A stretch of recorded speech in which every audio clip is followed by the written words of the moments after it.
Well, hi YouTubers. Okay, I'm doing this quickly. Part of Physics 100 books, Artemis by Andy Weir. Now, I'm doing this right now because I'll stay at the end. So, it's at half the 21st century. The moon has been colonized with Artemis, a city of 2,000 people, tourists, some criminals. And this is, my god, now I don't normally read books like this. I mean, I love watching science fiction, but when it comes to reading science fiction, sometimes they get way too, it's like fantasy for the same reason.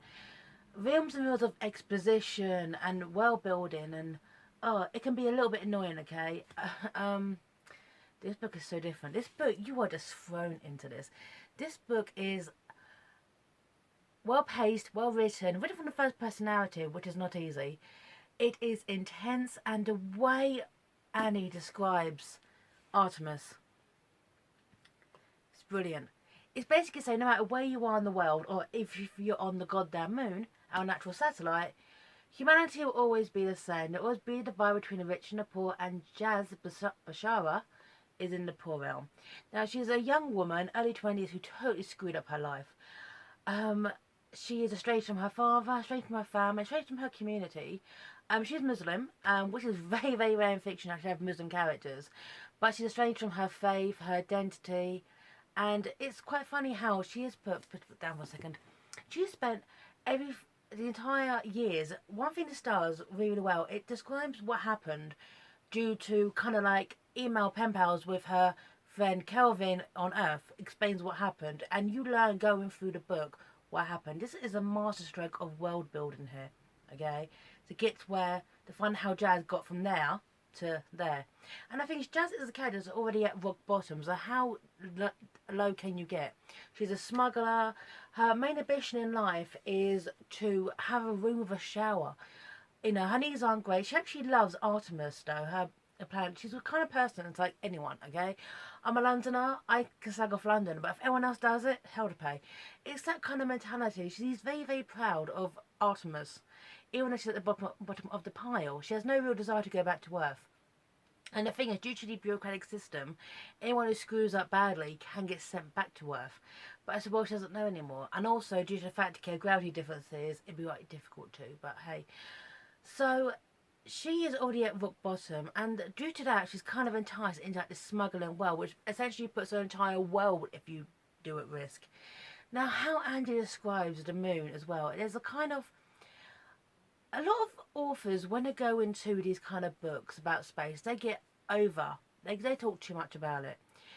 I read this article once about an astronaut. It was kind of like two confessions from an astronaut, and he actually said that how many times can you go around the Earth without it getting boring? So yeah.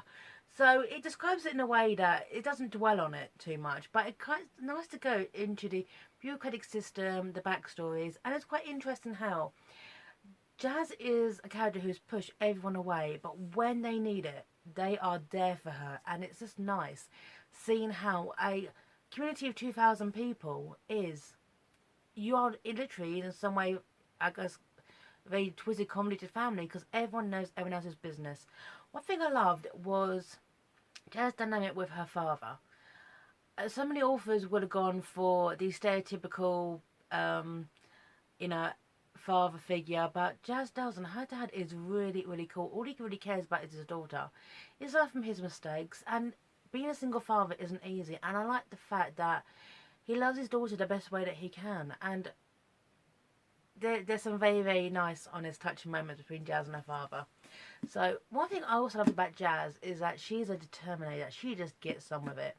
Okay, she doesn't sit there and start licking her wounds. She's just her life as a smuggler compared to what she was a bit of a reckless teenager, has put her in good stead, and she just gets on with it. She's a planner, she's a thinker, she's an organizer. And but this book is also so funny. This book is it's set obviously on the moon, but it's also so human.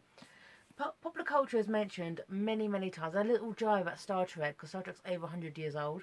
And one thing I like is the sarcastic way Andy writes. You know, he he is so to the point. I love this guy, okay?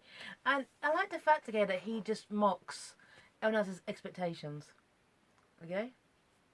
I just love this bit here. It's made me smile. This is page 94. The park, the Luna Park. The park's design was simple and elegant. The circular grounds met with glass walls. The terrain was mostly flat, with a few artificial hills here and there, all covered in grass. Big honest-to-God grass. That was no small achievement. Mosey along down the perimeter, looking out at the moon. I've never seen the appeal of a lunar landscape. It's just nothing. I guess people like that. Some sort of zen shit. Not me, though. To me, the most beautiful thing out there was the rest of Artemis. The city shined into the sunlight like a pair of metallic boobs.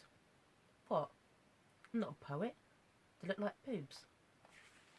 So beautiful, eloquent, sweeping narrative to, yeah, they look like boobs. So it's kind of like the expense of the author, if you will. This is such a great book. Now, obviously, Andy Weir wrote The Martian, a film about Navin, and this needs to be a film too. This is so, so good. I like her interactions with Kelvin on Earth through the emails. I love her relationship with her father. And I absolutely love the community of Artemis coming together. Now, I don't normally read books like this, but I was so impressed. Okay? So, I mean, even the blurb gets you intrigued, okay? I live in Artemis, the first city on the moon. It's pricey to get here and expensive as hell.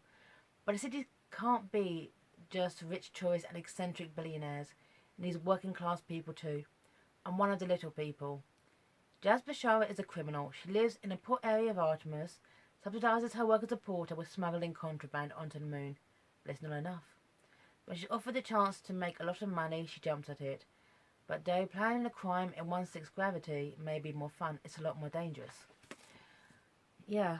So, I absolutely adore this book. And I do highly recommend it. It's fun. It's moves so far. It doesn't waste time with exposition and dialogue. It is a masterful stroke of world building. It shows how living on the moon can be cool, but also so isolating. There's bits where Jazz kind of goes out onto the lunar surface, where you get the Artemis is a crappy shithole, 2,000 people.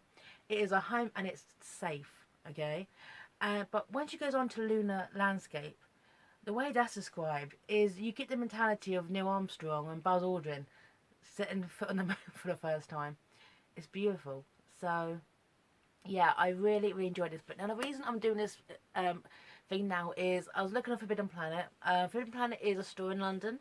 Got several stores actually. And Andy's doing a signing tomorrow. Yep, between 6 and 7 at Forbidden Planet London. Andy, I'm off work tomorrow. Actually off work today. I am going to be at the signing, okay? So look out for me. YouTube name Cryptic Charm, real name Jodie. I'm going to be there. You're going to be signing a copy of The Martian. You're going to be signing a copy of this too, okay? So, anyway, I'm signing off here, YouTubers. Take care and bye now.